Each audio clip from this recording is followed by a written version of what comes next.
I'm going to demonstrate quickly how to install our new quad block system on our 1-inch tiles. First, you're going to want to position the tiles so that the appropriate corner is lined up where you're going to have them. The idea here is to match the quad block shape with the tile shape. We're going to use some E-grip. Cut it off at about 1/4 inch.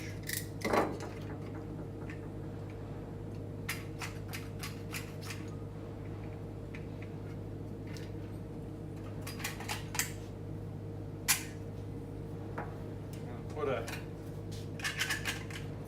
1/4 inch bead on the outside on the perimeter.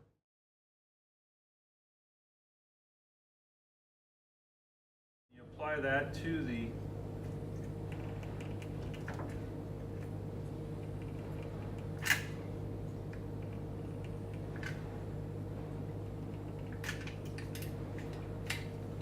quad block, and you're simply inserting the foot into